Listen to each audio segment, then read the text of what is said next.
मध्य पूर्व में तनाव एक बार फिर चरम पर पहुंच गया है और इसके केंद्र में अमेरिका की बढ़ती सैन्य मौजूदगी और ईरान में आंतरिक अस्थिरता है।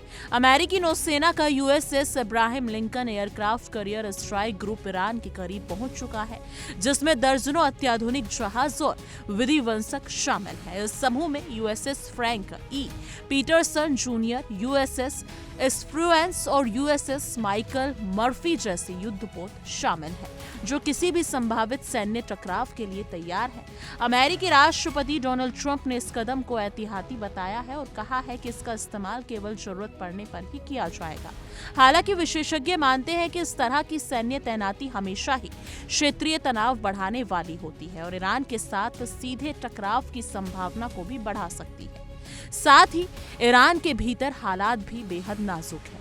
पिछले कुछ महीनों में अयातुल्ला अली खामनेई के शासन के खिलाफ विरोध प्रदर्शन लगातार तेज हुए हैं और सरकार ने इन प्रदर्शनों को दबाने के लिए बड़ी कार्रवाई की। रिपोर्ट्स के अनुसार 1979 की इस्लामिक क्रांति के बाद ये शासन अपने सबसे कमजोर दौर से गुजर रहा है।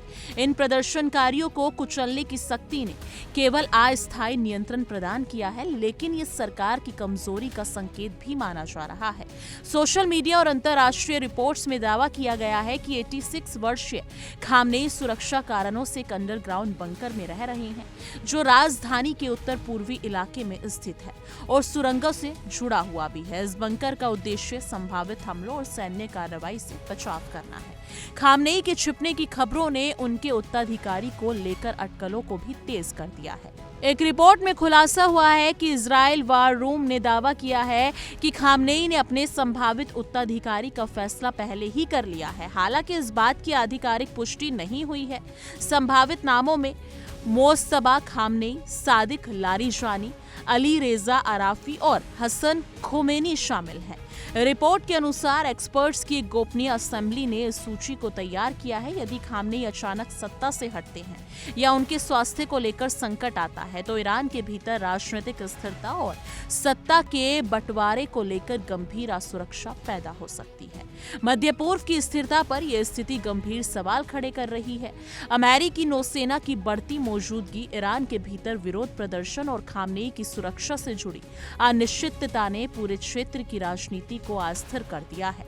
खाड़ी देशों ने अमेरिका से अपील की है कि वो ईरान पर कोई सैन्य कार्रवाई ना करे, क्योंकि किसी भी छोटे संघर्ष से पूरे क्षेत्र में युद्ध फैल सकता है।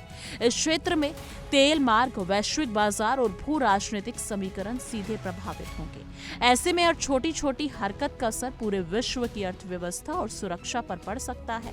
विशेषज्ञ मानते हैं कि अमेरिका की सैन्य तैनाती और ईरान के आंतरिक प्रदर्शन दोनों मिलकर ये खतरनाक परिस्थिति पैदा कर रही है।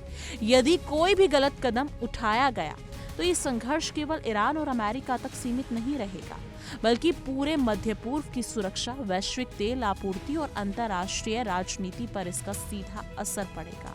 इसके अलावा ईरान के संभावित उत्तराधिकारी और उनके समर्थक वाले गुट इस समय बेहद सतर्क है, क्योंकि किसी भी राजनीतिक बदलाव से सेना और सरकार के बीच तनाव बढ़ सकता है।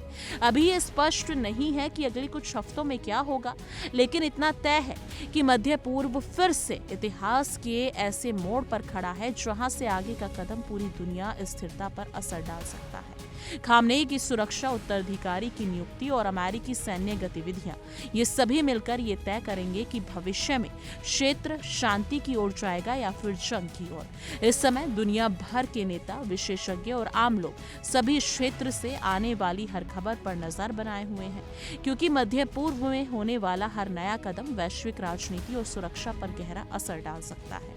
लेकिन इस मुद्दे पर आप क्या कुछ सोचते हैं? कमेंट सेक्शन में अपनी राय जरूर साझा कीजिएगा।